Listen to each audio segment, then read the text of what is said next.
Assalamu alaikum warahmatullahi wabarakatuh. Barkanmu da wani lokaci da fatan kowa yana cikin ƙoshin lafiya.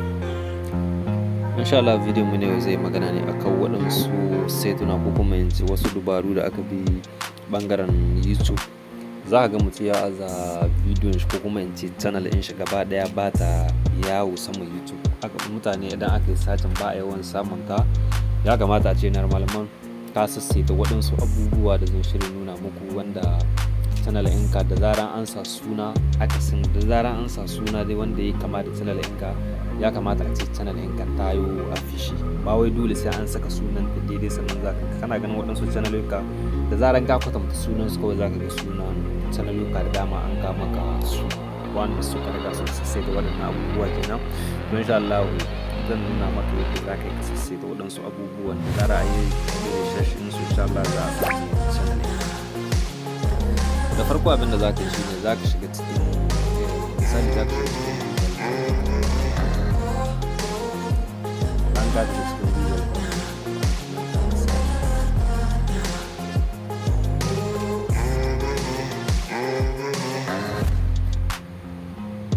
bayan ya kaka kamar wani wuri to me ya kamata ka rubuta yanzu sai ka yi tunanin cewa sunan bidiyon ka wanda sunan tag in da ka rubuta ma bidiyon ka, ma'ana sunan da ka baiwa bidiyon ka. Misali nan za ka rubuta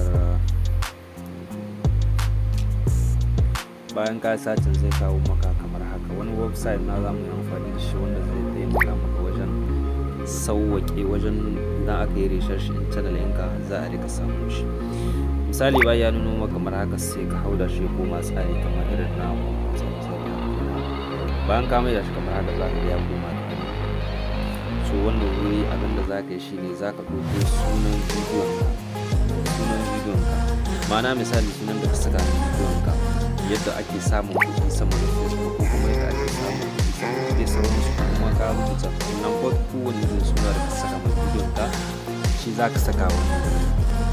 Misali zan ce yadda ake editing bidiyo cikin sauki. Misali ko bayan na rubuta wannan wuri sai in danna alama wannan wuri kenan, za ka ga ya kawo maka waɗansu abubuwa ga sunan wanda ake kira hashtag. To su wannan hashtag ɗin za ka danna wannan wuri gaba ɗaya sai ka yi kuɗin ɗinsu.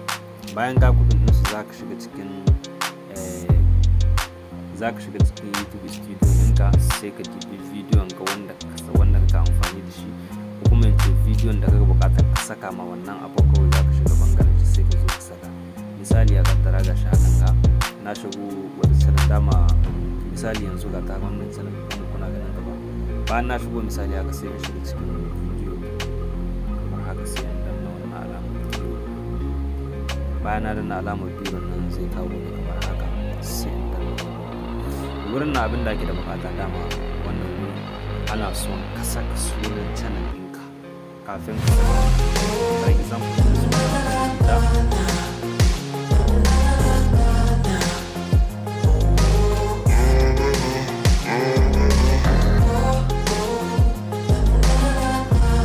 misali bayan ka saka sunan channel ɗinka, bayan ka saka su kamar haka to wannan abin za ka rika kowane misali sai ka ɗauko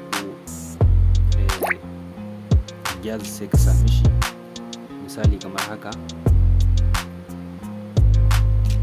sai ka ɗauko su kowane ɗan harafi. Misali idan aka rubuta yadda ake sai ka saka mishi hashtag. Na san duk mutane da yawa da suka amfani da YouTube suka san yadda aka yi za su riga da sun fahimci wannan abu. To su waɗannan amfanin samo su ko in ce amfanin yau dilisha don samun wancan website shine yana amfani da sunan bidiyon ka da kuma abubuwan da aka yi research. Misali kenan abubuwa na wanda aka yi research. Misali bayan ka rubuta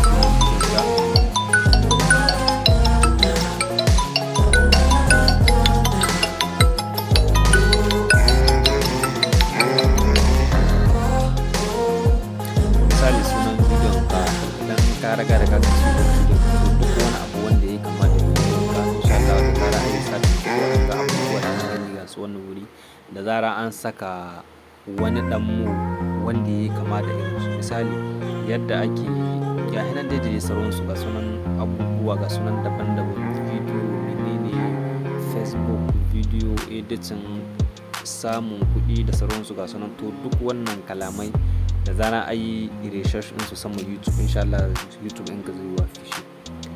Bon, assalamu alaikum.